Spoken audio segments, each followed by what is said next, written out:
TV Justiça de volta, falando sobre o nono Congresso Brasileiro de Direito de Família, promovido pelo IBDFAM, com apoio da Amages. Participando do programa, a juíza da 7ª Vara de Família de Belo Horizonte, Fabiana da Cunha Páscoa, e a advogada especialista em Direito de Família, Juliana Gontijo. Um outro tema do Congresso de Família, a morte do contrato de casamento. Mineiramente, a gente pergunta, morreu mesmo, doutora Fabiana? Não, não morreu. As coisas vão mudando, né? No dinamismo da vida, as coisas vão se alterando, mas eu não vou dizer que morreu, não. Agora, o casamento ele não é mais como era antigamente, até pela própria possibilidade do rompimento do vínculo, né? Que antigamente não era possível. Mas ele existe, o casamento se alterou, a instituição, as possibilidades se ampliaram, mas não morreu, ele continua vigente. E o que nós temos que entender também, essa ideia do casamento como contrato, eu penso que é um contrato. Do ponto de vista legal é um contrato, mas é um contrato absolutamente diferente, porque ele não existe só o aspecto legal no casamento. Existe o aspecto religioso, o aspecto do sentido de vida de cada um. Nesse sentido, doutora Juliana, a senhora não acha que seria essa uma definição muito radical, a morte do contrato? Não, eu queria até esclarecer que essa tese vai ser apresentada pelo professor Luiz Edson Fachin, e é muito interessante, porque a gente aprende que contrato de casamento ele é perfeito na hora que os contraentes dizem o sim e a autoridade celebrante os declara casados. Então, o contrato em si de casamento estaria perfeito nesse momento. Então, em tese, a partir dali, o contrato já está celebrado e acabado. O que o Luiz Edson Fachin quer dizer? Não, o contrato de casamento, além daquela vontade inicial, essa vontade tem que ser continuada. A vontade é uma caminhada, é uma direção junta, é uma comunhão de vida que tem que ser mantida durante todo o casamento.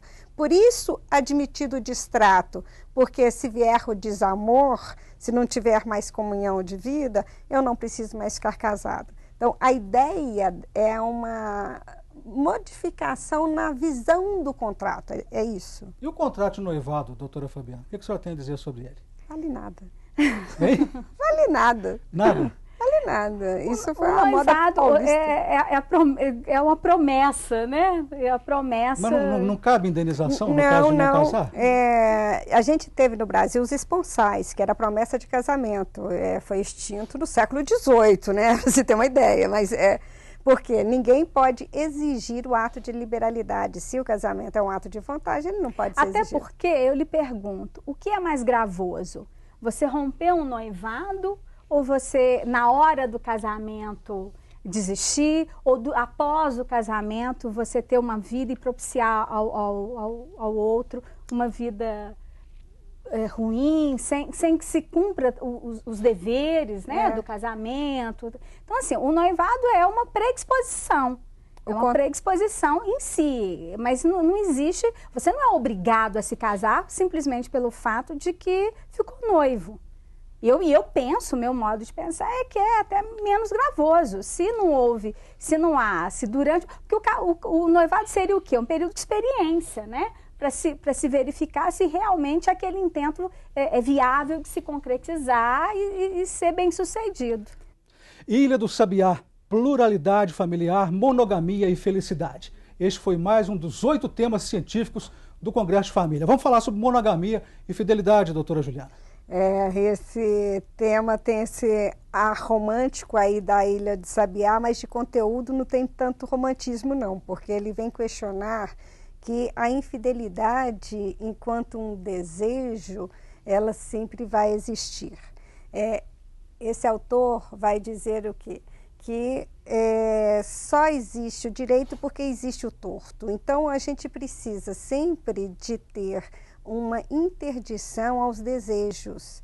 E o desejo de ser infiel vai existir sempre.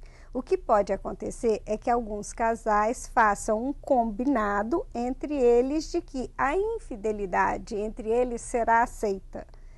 O que a gente não pode confundir com monogamia, sendo aí violada, porque a infidelidade seria uma mera relação sexual sem afeto. A monogamia, ela vai continuar como sendo um tabu extremamente importante para manter a estabilidade da sociedade. E por monogamia, nós temos que entender que é a existência de um só casamento ou uma só união estável de cada vez. E eu acho que o sistema monogâmico deve continuar assim. O que esse tema vai defender é que em algumas circunstâncias você não pode ser tão radical em termos da exigência da monogamia para aceitar algumas relações como podendo gerar efeitos jurídicos tipo poliamor. Eu vou deixar uma pergunta no ar para a gente discutir no próximo bloco. A pergunta é a seguinte: é verdade que a monogamia é considerada como forma de controle da sexualidade feminina? No próximo bloco, Via Justiça. Vamos fazer um rápido intervalo e voltamos em seguida com o bloco final do programa.